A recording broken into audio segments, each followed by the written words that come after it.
One thing I've noticed recently is that whenever someone says they're bored of Gray Zone Warfare, the replies are almost always the same.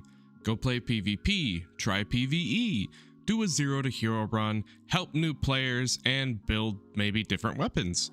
And after reading hundreds of comments over the last few weeks, it made me stop and think, are people actually getting bored because there's nothing to do, or are we accidentally playing Gray Zone Warfare like it's a completely different game?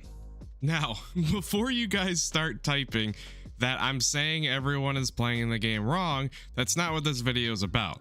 I'm actually thinking this game is unique because everyone seems to approach it differently, and maybe that's exactly why so many conversations about Gray Zone Warfare end up sounding completely different. I think this is probably how most of us started playing. You picked up the first task, you level your vendors, you unlock better gear, and slowly you build up your stash. And naturally, you start treating those tasks like they're the finish line. Once the vendors are maxed and the tasks are complete, it's easy to look around and think, well, now what do we do? Honestly, I don't think that's a bad way to play. It's probably the most natural way to approach this type of game.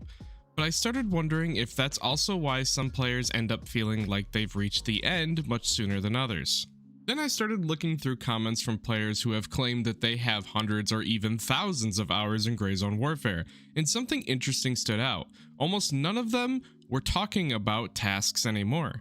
Instead, they were talking about the things they enjoyed doing after the progression is, well, finished.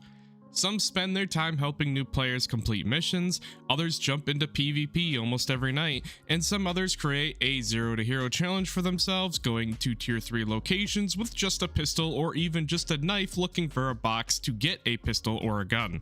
Others collect weapons, experiment with different builds, or even simply enjoy exploring the world with friends looking for like the magazines for those specific camos.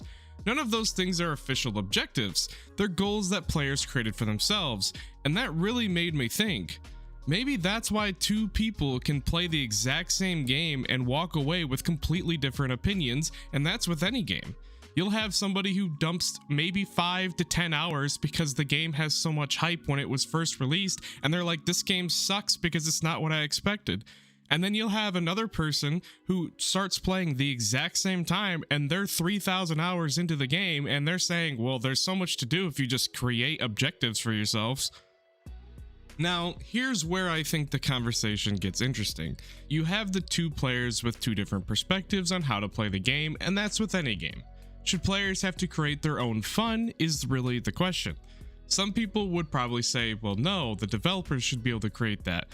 They'd argue that the game should provide enough endgame content that players never have to invent their own challenges, and I honestly understand that point of view, but then I started thinking about some of the most popular games nowadays.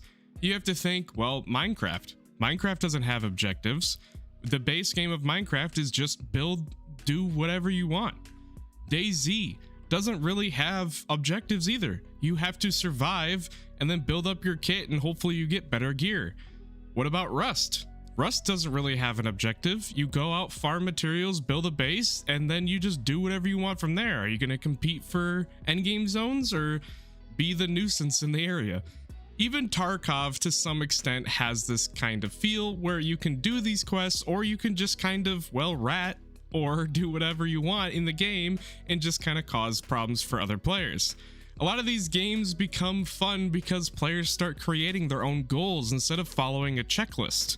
So maybe the better question isn't whether Gray Zone has an endgame, maybe it's whether Gray Zone is trying to be that kind of sandbox game in the first place that allows players to just kind of explore and do what they want to do for an endgame perspective. Now mind you, this game is only in 0.4, we're not even halfway to a 1.0 full release, which means the game can completely change from its current standpoint, but I wanted to give that perspective for you guys. Alright, let's be devil's advocate for a second, right? At the same time, I don't think this completely lets Gray Zone Warfare off the hook. Because if players feel like they have to invent their own reasons to log in, the game still needs systems that encourage that kind of gameplay. More dynamic events, more reasons to explore, more reasons to fight over locations that aren't just sitting outside of cops in a bush, better long-term progression systems altogether. Those kinds of systems naturally give players new goals without forcing everyone down the exact same path. And I think that's where updates like Ground Zero, the hideout, and potentially the new crafting system that they've talked about become very, very important. Not because they'll magically fix everything overnight, but because they give players more tools to create, well, their own objectives, stories, and even endgame opportunities. So after spending the last few weeks reading comments, making videos, and talking with all of you guys, I don't think there's one correct way to play Gray Zone Warfare anymore, and I just wanted to make that clear. Some people genuinely enjoy finishing every task and waiting for that next big update, like 0.5. Others log in every night just because they enjoy the world.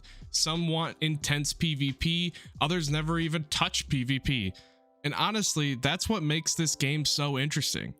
Maybe the reason the community argues so much about what Gray Zone needs is because everyone is looking for something different in the game. The challenge for Madfinger Games isn't making one group happy, it's building a game where all of those different playstyles have something meaningful to do, and if they can pull that off, I think Gray Zone Warfare has a really bright future and can be its own unique take on this type of genre game. So let me ask you something. At the end of the day, when you log into Gray Zone Warfare, what's your goal? Are you chasing the PvP? Are you helping friends or just even strangers that are just in your faction, or even helping people who are in opposing factions when in PvE? Are you just building the perfect kit? Are you finishing every single task for the first time and not trying to do the repetitive ones? Or are you waiting for the next big update before you jump back in, which I believe about half of you guys are anyway? I'm genuinely curious, and I know I say that a lot because after reading all these comments, I'm not sure there's one right answer anymore. And I think that's what makes this game amazing and unique. And that's why a lot of people are making content around this game still, because this game isn't a cookie cutter game that's trying to be something else. It started off what everyone thought was a cookie cutter, and now it's built into something very unique, and it still has 0.6 patches or updates to go before a 1.0 release. And I believe that's very exciting to see. Imagine if this game had 8 years of development like Escape from Tarkov did for a 1.0 release. I'd like to see that day, and I hope you guys are excited to see it too.